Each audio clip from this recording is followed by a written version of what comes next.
கர்த்தருக்குள் அன்பானவர்களே, அனுதினமும் கிறிஸ்துவுடன் தியான வேளைக்கு உங்களை அன்புடன் அழைக்கிறோம். இன்றைய தியானத்திற்கான வேத வாசிப்பு சங்கீதம் 147 அதிகாரம் வசனங்கள் 1 முதல் 11 வரை. தியானத்தின் தலைப்பு: கர்த்தருக்கு பிரியம்.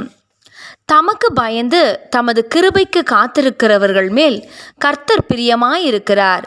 சங்கீதம் 147 அதிகாரம் வசனம் 11. கர்த்தர் நம்மை வழிநடத்துகிறவர். அவர் நமக்கு எல்லாமாயிருக்கிறார்.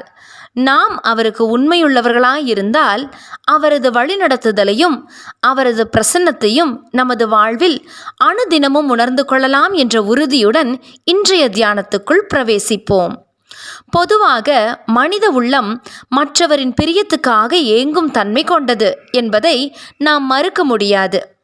அதுபோலவே நாம் ஒருவரில் பிரியம் வைத்துவிட்டால் அவருக்காக காரியங்களை பார்த்து பார்த்து செய்வோம் அல்லவா?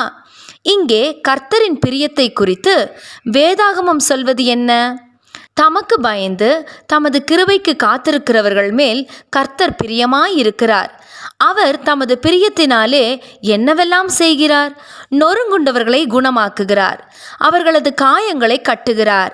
இன்று வாழ்க்கையின் போராட்டங்களினால் மனம் உடைந்து போய் நொறுங்குண்டு கிடக்கும் உங்களை ஆண்டவர் காண்கிறார். நட்சத்திரங்களையெல்லாம் பெயரிட்டு அழைக்கும் ஆண்டவர் மகனே மகளே என்று நம்மையும் பெயர் சொல்லி அழைக்காதிருப்பாரோ?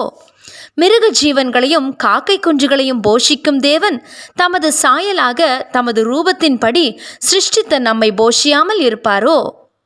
இதனை நாம் உணர்ந்து கொண்டால் ஏன் கலக்கம், ஏன் சோர்வு? தேவ பிள்ளையே, இன்றைய கர்த்தருடைய பாதத்தில் நம்மை முழுமையாக ஒப்பு கொடுப்போம். அவருக்கு பயந்து அவரது கற்பனைகளுக்கு கீழ்ப்படிந்து வாழ நம்மை அர்ப்பணிப்போம். அவரது கிருபையை காத்திருந்து பெற்றுக்கொண்டு கிருபையினாலேயே வாழ்வோம்.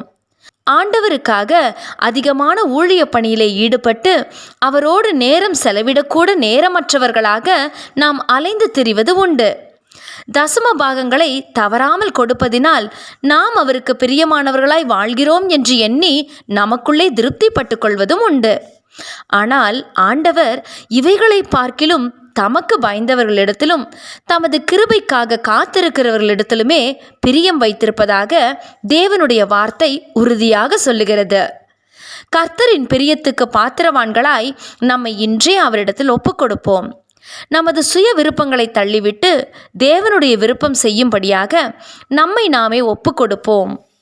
தானியேலை தேவன் அழைத்தது போன்று நம்மையும் பெயரிட்டு அழைத்து எனக்கு பிரியமானவனே என்பாரானால் அதுவே மெய்யான மகிழ்ச்சி.